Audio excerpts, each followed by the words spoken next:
1997, I went to Hong Kong, and then in Hong Kong, I spent 10 years, and then after Hong Kong, I went back to Vancouver, did university. After university, I went down to Austin, worked for 4 years. After that, I went to London, worked for 4 years, and then I did a master's there, and then I went back to Vancouver for about 2 weeks, and then I went to Hong Kong for a subcontract. And then after Hong Kong, I went back to Vancouver to look for a job for 2 months in San Francisco, and finally moved to San Francisco, which is where I live now. So, let's go! You can understand that this is a kind of global nomad kind of thing. And my passport has 2 pages free in it. And I have about a couple of years to go before it expires. It's gone to the point where I think about where I travel to so that I don't get stamps on them. And when you get stamps, you meet with a lot of immigration officials. And I wouldn't call them my best friends. For example, I visit a lot of countries, and so I went to Berlin once, which is a great city. For those of you that haven't kind of gone through those immigration places, a lot of European countries check your passport and stuff on their way out as well as in. So there were 3 of us, all Canadians, and we're going on the way out to Berlin. First person, he shows us through, and I show mine, and these 3 passports actually look different because Canada recently changed the way their passports look. So now it's like all printed on, and then before that it was like, here's your photo, stick it on, put a laminate over it. And so the first person had the newest one, the second person had the black and white one, and I had a color one, and it had air pockets in it. So this German immigration official, who, you know, not to stereotype, but this guy had like a short mustache, really cropped, you know, thing, and kind of stocky. I'm not going to say who he kind of looked like. But, so he's there, he's like, pulls out a kit, opens it up, takes out another magnifying glass, and then pulls back the other 2 people, my friends that were traveling with me. It was like, pulls them back from the security thing and goes like, you 3. So here I am following German immigration officials that look like a certain person from World War II to some back room where I didn't know what was going to be happening. And I'm like, I'm totally going to miss my flight. It turned out okay.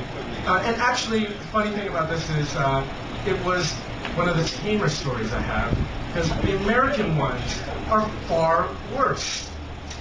So I come to America a lot. I used to work in Austin, as I mentioned. Let's see. There's a couple ones I'm trying to figure out which ones I should tell you guys. So first of all, like, we Canadians have this TN visa, and it's sometimes, you know, travel just pull them off because that's what they're trained to do, and you kind of screw up that way.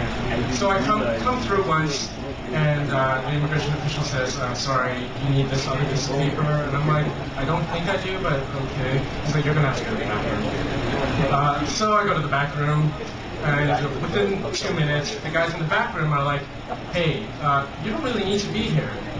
You have the right documentation. I'm like, that's what I thought. And he goes, yeah, well, maybe that guy is probably new.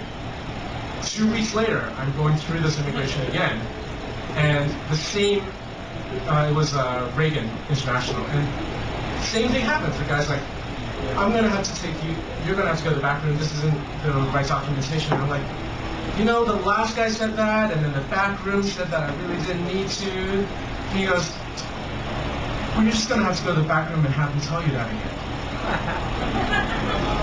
Procedure. Yeah. It's process. Or process, as we say. So last weekend, not last weekend, but last year, in July 4th, I had already got a job offer from a company in San Francisco, Yahoo, which is where I work. And I'm coming through.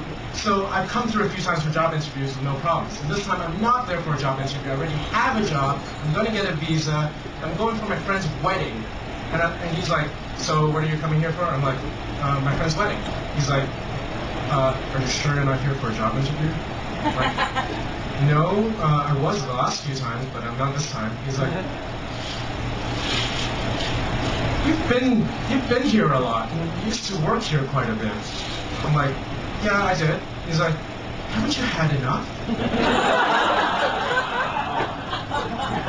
I'm like, I guess. Yeah, okay. And I was just like, okay, well, and he goes like, why do you want to come work here? You know, like, haven't you had enough? I'm like, okay. I laughed, and he goes like, no, don't laugh. I'm being serious. I'm like, because you pay more? And he's like, you as in like United States? I'm like, it's not you. And then he's like, I want to see the wedding invitation. Well, I've got this like save the date card, so I hand it to him, and he's like, he throws it back. He's like, what's this? I'm like, just save the date card. You asked to see it, and he's like, I was like, you didn't even look at it. And he finally looks at it, and, you know. So the long and short of it is, immigration is a really interesting experience, especially if you travel a lot. During 9/11, a friend told me, an American, he was like, I'm glad that the immigration is like locking down here because we've been really too lax, and you know it's really great that we're doing this. And I'm like, you've never experienced American immigration, and it's not that they weren't strict enough; it was that they were never smart enough.